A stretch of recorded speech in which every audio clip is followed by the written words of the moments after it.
Of state यानी राज्यों का पुनर्गठन के बंटवारे के बाद ही देशी सियासत की विलय के साथ ही नेशन बिल्डिंग यानी चैलेंज ऑफ नेशन बिल्डिंग की प्रोसेस का अंत नहीं हुआ।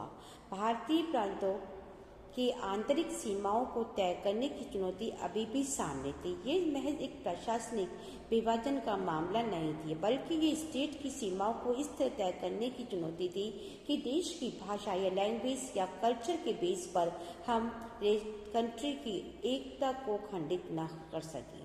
तो औपनिवेशिक यानी जिस समय हम लोग गुलाम थे, उस समय स्टेट की सीमाएं या फिर इसकी लिमिटेशन बाउंड्रीज जो बनी हुई है, इसको लेकर के भी इस लिहाज से बनाया गया था कि ब्रिटिश गवर्नमेंट ने जितने क्षेत्रों को जीत लिया था, उतना ही क्षेत्र एक प्रकार से एक स्टेट बना दिया गया था।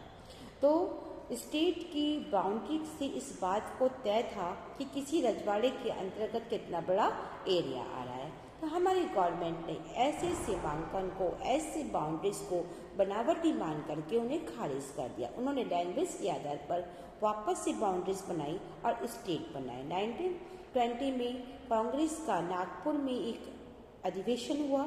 इसके अंतर्गत इस सिद्धांत को, इस पॉलिसी को बनाया गया कि राष्ट्रीय कांग्रेस ने यह मान लिया कि स्टेट का पुनर्गठन लैंग्वेज के बेस पर होगा। यहाँ पर प्रांतीय स्टेट कांग्रेस समितियों को भाषाई इलाके के बेस पर बनाया गया और समितियां ब्रिटिश इंडिया के राज्य के विभाजन के कामकाज से नहीं बरती जाएगी।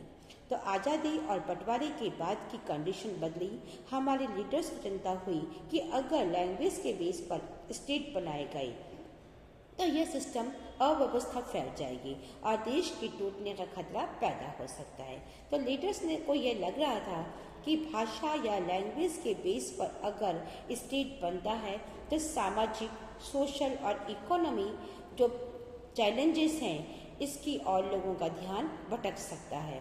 जबकि कंट्री में इन चैलेंजेस की चपेट में था कि सेंटर में लीडरशिप के इस मसले को स्थगित करने का फैसला किया गया और रजवाड़ों का मसला अभी भी हल नहीं हुआ था। बंटवारे की यादें अभी भी बिल्कुल फ्रेश थी, जो हमारे सामने दिखाई दे रही थी।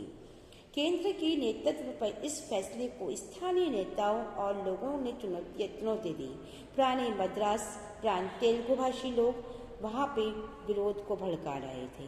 पुराने मद्रास में भी आज का जो मद्रास है, जो तमिलनाडु और आंध्र प्रदेश में शामिल है, कुछ हिस्सों में केरल और कर्नाटक में भी लड़ाइयाँ चल रही थी। ऐसा ही आंध्र प्रदेश, जब आंध्र प्रदेश नाम से अलग एक राज्य बनने के चलाया गया तो वहाँ पर भी एक आंदोलन चला।